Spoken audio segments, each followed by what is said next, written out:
जगह से ये उत्पन्न होने के कारण इसकी जड़ें बहुत मजबूत है, इसका फिर तना भी वैसे ही होगा, फल फूल भी ऐसे ही होंगे। एकत्व भाव का प्रेम रूपी जल, और जब एकत्व भाव एक परमात्मा को छोड़कर अन्य किसी का भाव न हो, ऐसा प्रेम रूपी जल के द्वारा इस वृक्ष को सींचा जाता है। और विवेक वैराग्य रूपी इसके फूल लगते हैं, रंग बिरंगे फूल, विवेक ज्ञान स्वरूप और वैराग्य के फूल लगते हैं। और दर्शन रूपी फल, अजर अमर रूपी फल इसको प्राप्त हो जाता है। प्राण वृक्ष संतोष सत छाया, ब्रह्म बनी जड़ सुरति दिखाया।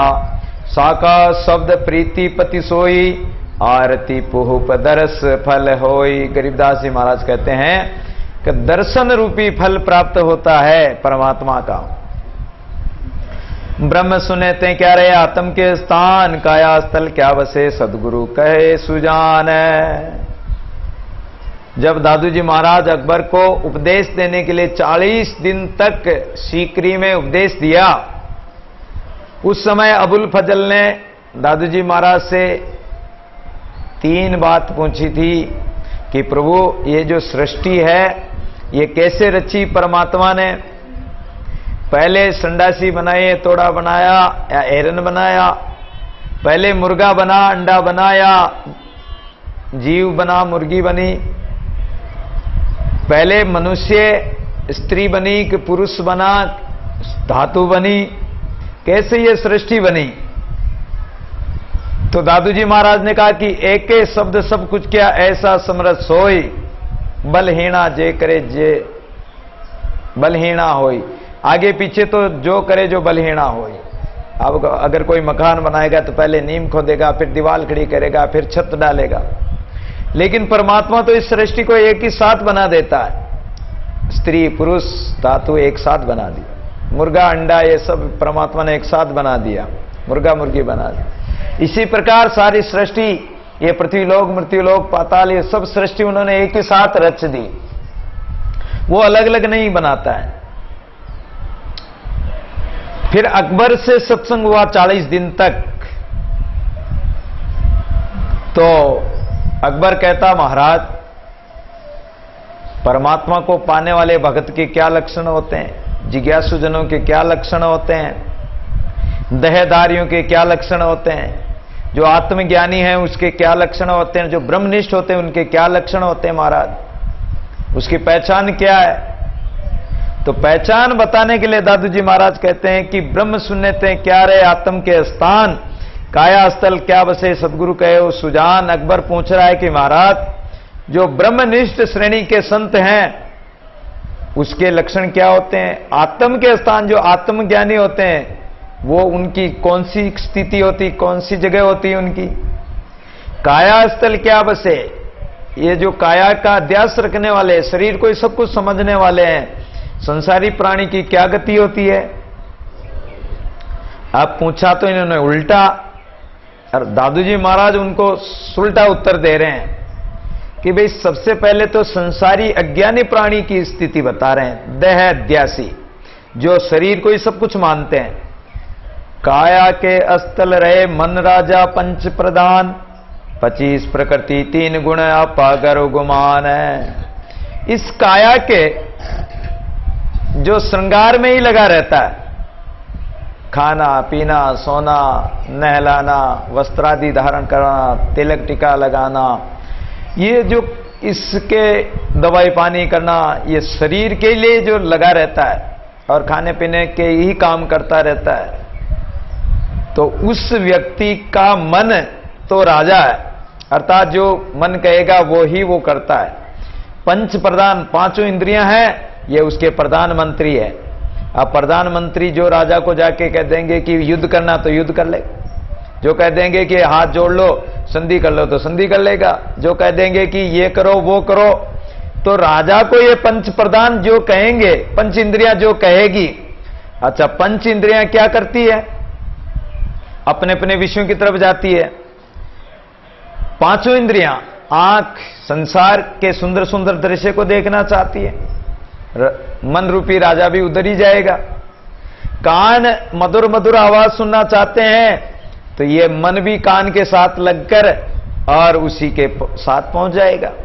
ऐसे ही चमड़ी कोमल स्पर्श चाहती है, नाक सुगंध चाहता है और जिह्वा स्वादिष्ट पकवान मिठाई इत्यादि चाहती है तो मन भी उसी के साथ लग जाएगा। शब्द, स्पर्श, रूप, रस और गंध में ये मन पंच प्रधानमंत्रियों के साथ लगकर 25 प्रकृति 3 गुण। अब 5 तत्वों की 5 प्रकृति है। जल, वायु, अग्नि, आकाश, पृथ्वी, ये जो है 5 तत्व है। इन 5 तत्वों की 5 प्रकृति व्यापेगी। जैसे काम, क्रोध, लोभ, मोह, ईर्ष्या, द्वेषता, इस प्रकार पांचों की 5 प्रकृति 25 प्रकृति हो गई। 3 गुण, सत्व गुण, रजोगुण और तमोगुण, इसमें व्यक्ति फंसा रहता है। कभी तो सात्विक भाव आता है, कभी भजन करने की भावना बनती, कभी थोड़ी बहुत सेवा पुण्य परोपकार की भावना बनती है, कभी तमोगुण आ जाता है तो क्रोध आदि, लोभ मोहादि, हिंसक प्रवृत्ति आ जाती है। रजोगुण, इसमें भी राजसी वृत्ति प्रकट हो जाती है, अहंकार प्रकट हो जाता है, अभिमान प्रकट हो जाता है।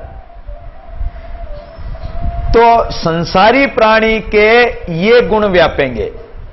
उसका मन, उसकी वृत्तियां, उसकी इंद्रियां इस प्रकार रहेगी। और आपा गर्व गुमान, आपा अपना पराया, अपना पराया स्वार्थ का संसार मानता है कि ये मेरा है, ये मेरा है, दूसरे का भी मेरा है। मेरा है सो मेरा ही है, लेकिन दूसरे का भी मेरा है। यह संसारी प्राणी की पहचान होती है, गर्व गुमान। और गर्व करता है, अहंकार करता है कि ये मेरा धन, मेरो धाम, मेरो पशु, मेरो ग्राम, भूलियो यो फिरत है। तू तो भयो बावरो बिकाई गई बुद्धि, ऐसो अंध ग्रह कूपता में तू परत है। सुंदर कहत तो ये नेक हो न आवे लाज, काज को बिगाड़ के एकाज क्यों करत है। तो ये गर्व अहंकार करता है, गाय मेरी, धन मेरा, संसार मेरा, ये गाड़ी घोड़े, जमीन जायदाद, ये सब मेरे। गुमान, अपने तन का गुमान करना, मन में अभिमान रखना कि मेरे समान तो कोई नहीं है। तो ये प्रकृति के जो लक्षण होते हैं, ये देह अध्यासी पुरुष के लक्षण है। अब बता रहे हैं आत्मज्ञानी के लक्षण। जो आत्म जिज्ञासु है, आत्म के स्थान है ज्ञान ध्यान विश्वास, सहशील संतोष सत भाव भक्ति निधि पास है। जो आत्म स्वरूप में स्थित है, उस जिज्ञासु के लक्षण बता रहे हैं कि उसके अंदर ज्ञान, ज्ञान कौन सा? ज्ञान तो कई प्रकार का होता है। ज्ञान संसार का, संसार के पदार्थों का, संसार की वस्तुओं का ज्ञान सबको होता है। कीड़ी कुंजर आदि दे नाइन कोई अजान। चींटियां जानती है कि बरसात का पानी आएगा, हमारे बिल में घुसेगा, तो बिल इस प्रकार बनाती है कि पानी नहीं घुसे। दूसरी बात, उसमें से मिट्टी निकालती है तो मिट्टी को ढलान की तरफ लगाती, ऊपर की तरफ नहीं लगाएगी, क्योंकि अगर ऊपर की तरफ लगाएंगे और पानी आ गया तो वो मिट्टी वापस बिल में जा सकती है। तो इतना तो उनको भी पता है कि इस मिट्टी को ढलान की तरफ लगाएं ताकि बहकर नीचे जाएगी, हमारे बिल में नहीं आएगी। अच्छा, खाना पीना, मौसम के अनुसार बरसात वगैरह सब उनको ज्ञान रहता है। पशु पक्षियों को भी ज्ञान रहता है, खाना पीना, सोना और संतान आदि पैदा करना, ये हर एक जीव को, प्राणी को, सबको ज्ञान है, ये सबको पता है। तो एक ज्ञान तो वो होता है। एक ज्ञान होता है विवेक, समझ, श्रेष्ठ बुद्धि, जो परमात्मा का ज्ञान कराए, परमात्मा का अनुभव कराए। तो आत्मज्ञानी के अंदर ऐसा आत्मज्ञान होता, विवेक होता है, और वो परमात्मा का ध्यान करता है, परमात्मा पर विश्वास करता है, सहज अवस्था में रहता है, सहज भाव, मध्य भाव, ना हम छोड़े ना गए ऐसा ज्ञान विचार, मध्य भाव सेवे सदा दादू मुक्ति द्वार। मध्य भाव से यानी न तो कठोर हठ योग इत्यादि करना, ना इतना ढीला रहना कि भगवान का भजन ही नहीं करे, भगवान का नाम सुमिरन नहीं करे। सहज भाव से सब काम करते हुए भगवान की भक्ति करना, भगवान का नाम लेना, सहज से सब काम कर लेना, हापाधापी नहीं करना। शील, पवित्र शील एक शांत व्यक्ति को भी कहते हैं जो सरल स्वभाव वाला हो, और शील ब्रह्मचर्य को, पवित्रता को भी कहते हैं। तो ब्रह्मचर्य से रहने वाला, संतोष, साईं इतना दीजिए जामे कुटुंब समाय, मैं भी भूखा ना रहूं साधु न भूखा जाए। परमात्मा से प्रार्थना करता है कि हे प्रभु हमें इतना ही देना जिसमें मेरा परिवार का, साधु संतों का मैं आदर सत्कार, आतिथ्य सत्कार कर सकूं, उसमें वो संतुष्ट रहता है। जो मिला है उसमें संतुष्ट है। भाग्य से अधिक किसी को मिल नहीं सकता, किस्मत में होगा तो मिल जाएगा, किस्मत के बिना भाग्य से अधिक मिल नहीं सकता। तो उसी में संतुष्ट रहता है कि परमात्मा ने जो दिया है बहुत दिया है, सत्य, और सत्य धारण करता है, झूठ कभी नहीं बोलता। ज्यों की त्यों बात है, जैसा है तैसी ही अंदर बाहर वो सत्य का व्यवहार करता है। भाव भक्ति निधि पास है, और परमात्मा में, संतों में भाव रखता है, श्रद्धा भाव, भक्ति करता है। ऐसे भगत के पास निधि सदैव उनके साथ ही रहती। रिद्धि और सिद्धि जाके हाथ जोड़ खड़ी, सुंदर कहता कि सभी गुलाम हैं। सुंदरदास जी महाराज कहते हैं कि उसके पास परम निधि परमात्मा सदैव पास रहता है। ये आत्मज्ञानी के लक्षण बताए। अब ब्रह्मनिष्ठ के लक्षण बता रहे हैं कि जो ब्रह्मनिष्ठ परमात्मा में रात दिन ब्रह्म में ही, ब्रह्मवर्ती द्वारा, ब्रह्माकारवर्ती द्वारा उसी में मिले रहते हैं। ब्रह्म सुनेते हैं ब्रह्म है निरंजन निराकार, नूर तेज ते ज्योति दादू देखन हार है। ब्रह्म सुनेते हैं ब्रह्म है, जो शून्य स्वरूप परमात्मा है, उस के समान जो जिज्ञासु जन है वो परमात्मा की सेवा करके, जीव ब्रह्म सेवा करे, ब्रह्म बराबर होए, वो ब्रह्म स्वरूप ही हो जाते हैं। और उसी निरंजन निराकार नूर तेज ज्योति स्वरूप परमात्मा में एक स्वरूप होकर ब्रह्माकारवर्ती द्वारा उसी में मिले रहते हैं, उससे अलग नहीं रहते हैं। ये ब्रह्मनिष्ठ के लक्षण है। फिर अबुल फजल कहने लगा कि महाराज, जो अकबर के नवरत्नों में था, बीरबल और अकबर तो समझ गए इस बात को, दादू जी महाराज ने कहा जिसको, लेकिन अबुल फजल जो नवरत्नों में था वो हिंदी कम जानता था और फारसी उर्दू में समझता था। तो बोला कि हुजूर मैं हिंदी संस्कृत नहीं जानता हूं, तो इसलिए आप मुझे फारसी में इसी चीज को इन्हीं बातों को आप मुझे फारसी में बताओ। तब दयाल महाराज उसी के भाव को समझकर, उसकी जिज्ञासा देखकर उसको उसी उर्दू फारसी के शब्दों में ही कहा है। मौजूद खबर, माबूद खबर, अरवा खबर वजूद, मुकाम चीची जस्तदादनी सजूद है। मौजूद खबर यानी वर्तमान स्थिति, माबूद ब्रह्मवादी के लक्षण, अरवा आत्मवादी के लक्षण, वजूद शरीर देहाद्यासी के लक्षण, प्रभु दादनी सजूद अर्थात हमें कहो आप। अब दादू जी महाराज उसी को उर्दू भाषा में कह रहे हैं। फारसी और उर्दू के लफ्ज हैं। नपस गालिब किब्र काबिच गुस्मनी ऐस्ते, दुई दरोगा हिरसोजत नामने की नेस्ते। देह अध्यासी के लक्षण बता रहे हैं कि नफ्स गालिब किब्र काबिज अर्थात शैतान वर्ती वाला, नाना तरह की वासनाओं का विचार करने वाला, दूसरों की चुगली निंदा करने वाला, ये लक्षण उसके अंदर होते हैं। गुस्सा क्रोध करने वाला, मनीयस्त अहंकार करने वाला, दुई द्वैत भाव, एक दूसरा समझकर एक दूसरे को मारना पीटना, लड़ाई झगड़े करना, दरोग, झूठ या द्वेष भाव रखने वाला, हिर्स, इच्छा, हुज्जत, शैतानी, झगड़ने की प्रवृत्ति, हिंसक प्रवृत्ति, ये लक्षण उस देहद्याशी के अंदर होते हैं। और जो आत्मज्ञानी है उसके लक्षण बता रहे हैं। अरवा मकाम हस्त, इसकी इबादत बंदगी, यगानगी, क्लास, मैर मोहब्बत, खेर खूबी, नामने की खास है। इश्क, प्रेम या सात्विक वर्ती, जिसमें सदैव परमात्मा से प्रेम और सात्विक वर्ती वाला होगा। इबादत, परमात्मा की, अल्लाह की बंदगी करने वाला, इबादत करने वाला, आत्मचर्चा करने वाला, बंदगी, भक्ति भाव और परोपकारी। यगानगी, एकता, इखलास, सबके साथ प्रेम का व्यवहार करने वाला, एक स्वरूप, एक रस रहने वाला। मेहर, दयावान, दयालु। मोहब्बत, रागमय स्नेह। खेर, बांटकर खाने वाला, ये नहीं कि अकेले ही खा जाए। खूबी, शोभा, ख्याति प्राप्त, जिसका नाम लोग बड़े प्रेम से लेते हैं कि वास्तव में वो व्यक्ति यथा नाम तथा गुण है उसमें।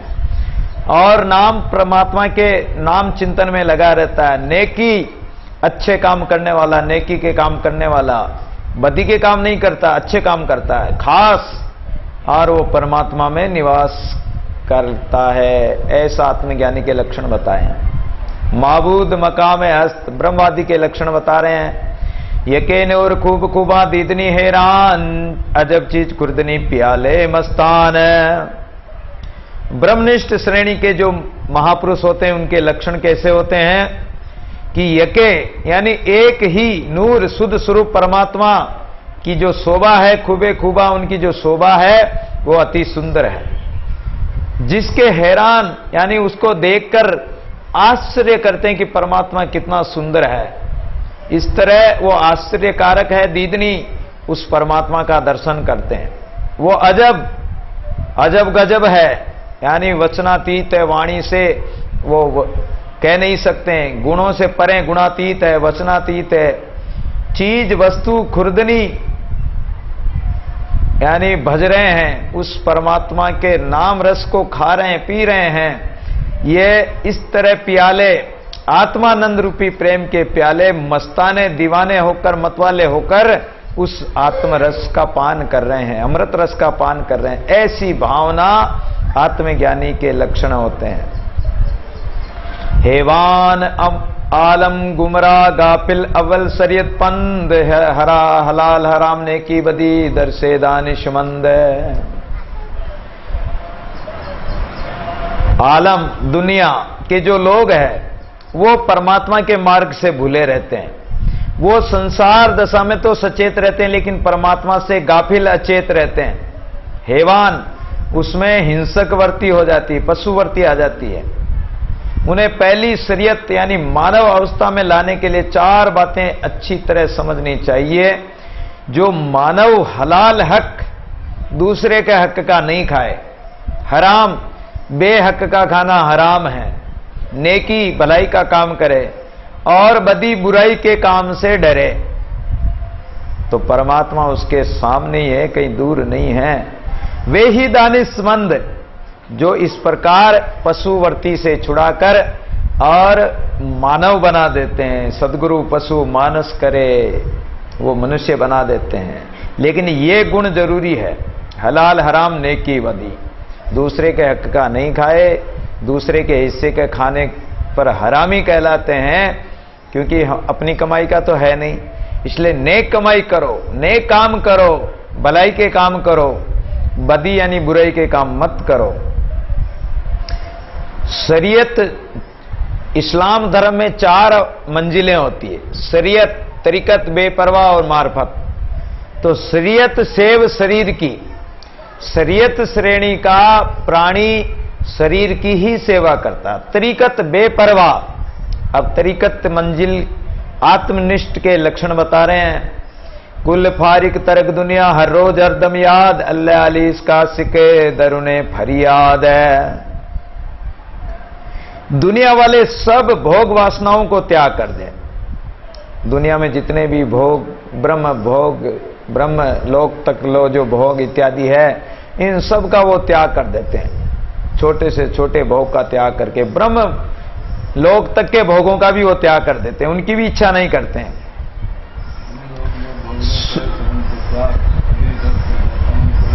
शुद्ध श्रेष्ठ ब्रह्म के प्रेम के आशिक बने रहते हैं। वो परमात्मा रूपी जो ब्रह्म है उस प्रेम के आशिक बने रहते हैं, प्रेम से प्रभु को पुकारते रहते हैं। दरुने फरियाद यानी शुद्ध अंतकरण से वासना रहित होकर निश्चल प्रेम के द्वारा वो पुकार करते हैं, परमात्मा का ध्यान करते हैं, वही सच्चे आत्मनिष्ठ हैं। आब आतस अर्श कुर्सी सुरते सुबहान सिरर सिपत करद बुध मारफत मकाम है। ज्ञान की तीसरी मंजिल है मारफत। तो मारफत श्रेणी के जो हैं वो जैसे ये पानी, अग्नि, आकाश, भूमि, ये जो तत्व हैं ये सब परमात्मा के बनाए हुए, सब जड़ चेतन परमात्मा की बनाई हुई है। तो इसमें आत्म भाव से इनको देखते हैं साधक। ये साध्य नहीं है, केवल इनका उपयोग करते हैं। सिपत स्तुति परमात्मा से प्रार्थना करते हैं, स्तुति करते हैं। सिरर यानी अनवरत निरंतर अपने मन को परमात्मा में लगाए रखते हैं, ये मारपत श्रेणी होती है। और शरीयत सेव शरीर की तरीकत बेपरवाह मारपत माई रहे, अर्थात मारपत श्रेणी का व्यक्ति अपने अंदर ही आत्मस्वरूप का दर्शन करता रहता है, वो बाहर भटकता नहीं है। हकीकत यानी मिल जाए परमात्मा में मिलने वाला ब्रह्मनिष्ठ। हक हासिल नूर दिदम करारे मकसूद दीदा दरव्या दरिया अरवाए आमद मौजूद है। हक हासिल, हक यानी दूसरे के हक का नहीं, दूसरे की कमाई का नहीं, खुद की कमाई से हासिल। क्या किया? हासिल किया यानी मंजिल को प्राप्त किया। खुद ने कमाया है, खुद ने साधना की, भजन किया है। हक हासिल नूर दिदम, उस नूर स्वरूप परमात्मा को दिदम देखा है। करारे, करारे कहते हैं कि वो परमात्मा का जो करार करके आया था जीव, उस करार को पूरा कर दिया कि मैं तुम्हारा भजन करूंगा। उस करार को उन्होंने गर्भावस्था की प्रतिज्ञा को, करार को जिस साधक ने अपना मकसद बना लिया कि मुझे तो भजन करना है, अरवाहे आमद शुद्ध अंतकरण से दीदार दरिया, अर्थात वो परमात्मा का दर्शन रूपी दीदार दर्शन करता है और दर्शनामृत का पान करता है।